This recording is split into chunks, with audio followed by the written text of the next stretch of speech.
The views and opinions expressed on any program are those of the producers and/or the persons appearing on the program and do not necessarily reflect the views and opinions of FRCMedia, Bristol Community College, or the City of Fall River.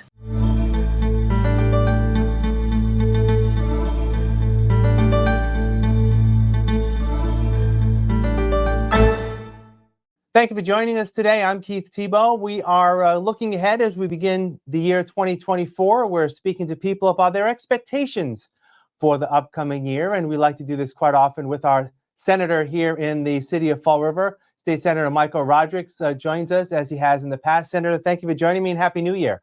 Happy New Year to you and to all your listeners. It's great to see you, Keith. Let me just, ask right off the bat, I'll get into some details as we continue with our discussion, but what are your priorities in terms of 2024 as you continue to serve Fall River in the State Senate? My priorities is to continue to use my, take advantage of the position I have as chair of Senate Ways and Means Committee to ensure that adequate and proper resources are returned to my district, including the City of Fall River. In that role, of course, as chair of the Committee on Ways and Means, you play a huge role in working with your colleagues in the House and the administration to craft a budget. This year, when I spoke to you about the budget last spring, we were getting set to initiate the fiscal 2024 budget. Things were looking good. Since then, there have been some blockage in the road, if you will, in terms of state revenues. I guess right now we're looking for currently revenues coming in quite less than what we in the state anticipated heading into July, rather. Talk about what that looks like right now.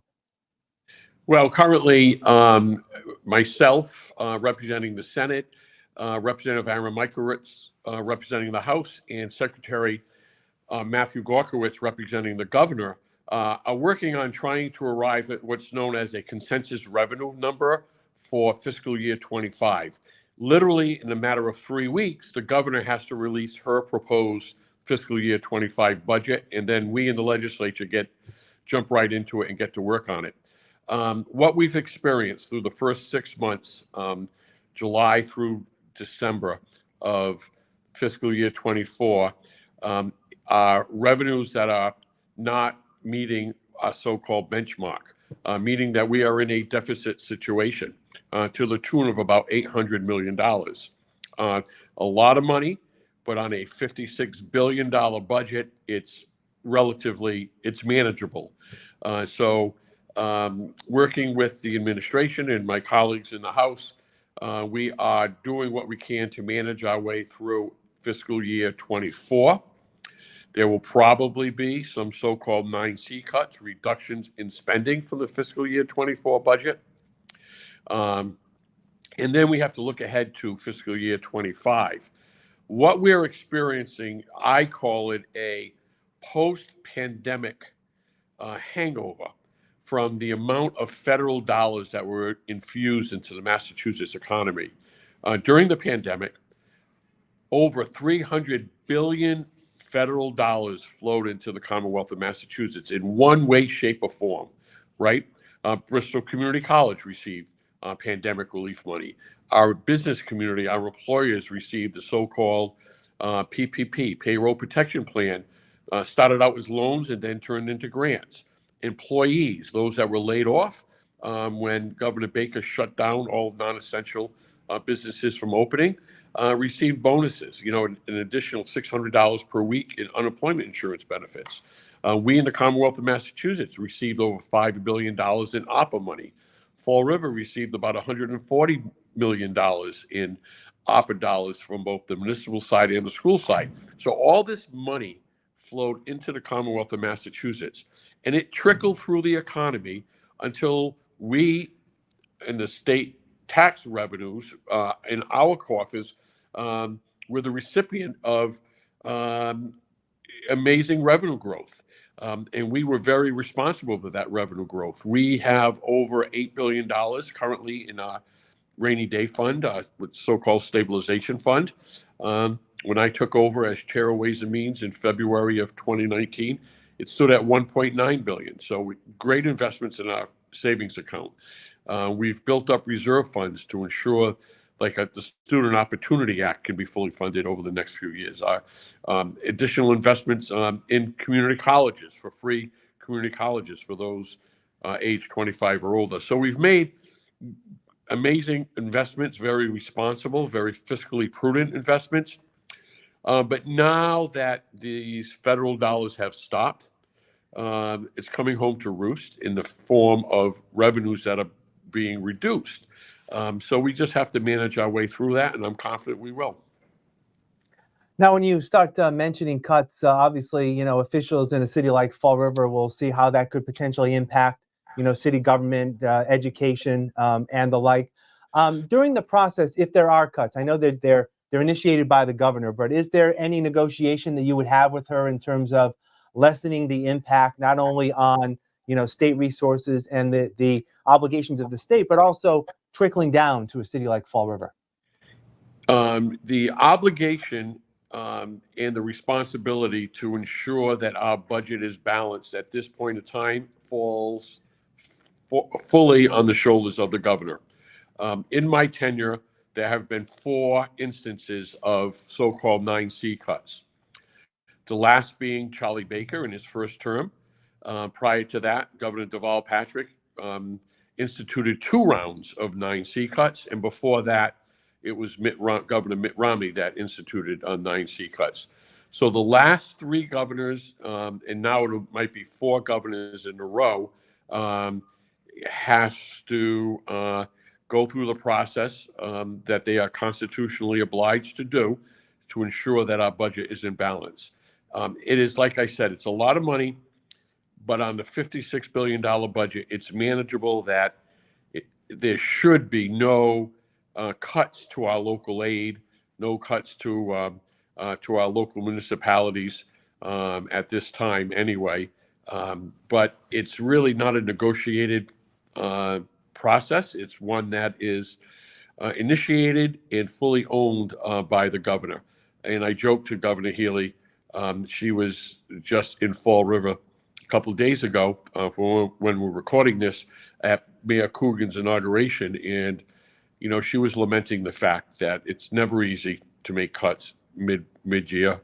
But like I told her, heavy is the head that wears the crown, and you're not going to be criticized, at least by me, for you doing what you have to do in order to ensure that our budget is in balance, and you are constitutionally obliged to do it, and I'm sure she will do it. There's still some time for fiscal year 25, and when we get to that point, we will talk about that. But I'm sure critics of government will say, well, shouldn't the governor and the legislature have foreseen that revenues would probably take a dive and be impacted, and shouldn't that have been accounted for when the fiscal year 24 budget was adopted? Yep. How do you respond to that? Yeah, we did account for it. The fiscal year 24 budget was built on only a 1.6% revenue growth over fiscal year 23, the lowest revenue growth forecast in memory. And the unprecedented amount of federal dollars that flowed into the Commonwealth has never been experienced before, and how it affects the state revenues have never been experienced before. What's interesting, though, is that our economy continues to grow. Currently, we are not in a recession. GDP continues to grow in the Commonwealth of Massachusetts. Employment numbers are at pre-pandemic levels, less than 3% unemployment. And if you look at all the levels of revenue that the Commonwealth receives, so-called withholding taxes, which are payroll taxes, have increased, and they're actually above benchmark, which means people are working and paying taxes. Meals taxes have increased. Not only people working, they're also going out to eat, and you can experience that anecdotally when you visit our restaurants in the area. They're always full. But the other areas, sales tax. And why is sales tax taking a nosedive? Primarily because of the big ticket items, new car sales. the biggest one. With interest rates being as high as they are, people are not buying big ticket items where they have to go out and borrow for. So when we do forecast revenue, so the next fiscal year, like we're doing currently for fiscal year 25, we bring in what we collectively call our talking heads. We have a number of economists in Massachusetts, one of which is Professor Michael Goodman from UMass Dartmouth, Professor Alan Clayton Matthews from Northeastern University, Tufts University, our own Department of Revenue, Mass Taxpayers Foundation. They all come in. We have a full day hearing. We had that hearing on the 4th of December, a full day hearing where we receive all their testimony on where they would forecast if they were responsible for forecasting the next fiscal year's budget, where they would land. And remember, we're in December forecasting a fiscal year that does not begin until the following July and continues on for a year after that. So it's an inaccurate science, but it's one that we normally do pretty good on, and we'll do our best again. I just want to touch upon a couple of other quick items before I let you go. Sure. The cost of housing is still an issue across the nation, and here in Fall River. I know, I believe just yesterday you spoke to reporters concerning the state's shelter situation, the governor looking for more money there. How difficult is it to balance the needs of those who are homeless while also helping out? And I know the state has done a good job in terms of supporting through money the growth of housing and the fostering of building more housing here in Massachusetts. Housing affordability and availability is, in my opinion, the number one issue facing the Commonwealth right now. Separate and distinct from the migrant situation and the homeless situation, there's a lot. That's a different animal. But the workforce housing for middle income Massachusetts residents is becoming less and less affordable. We need to build more. And I'm happy to say that in Fall River, the amount of building for housing units is going to be at a historic levels over the next 12 to 24 months, which is why we initiated, and the Senate initiated, the whole HDIP, Housing Development Incentive Program tax credit, tripled it in our last tax package. It's in many areas, I am a very simple supply and demand economist. We need to increase the supply of housing units, which will decrease the demand for housing units, which will also decrease the price of housing units. Do I ever think housing costs are going to come down? Probably not. I just want them to stabilize. Yeah. Let me ask you finally, I had a chance at the inauguration of the mayor to speak briefly with Governor Healy as she was on her way out. And she talked a lot about, the partnership that she sees between herself and local governments. In her first year in office, how's your relationship been with her, and how do you see that growing in the coming year?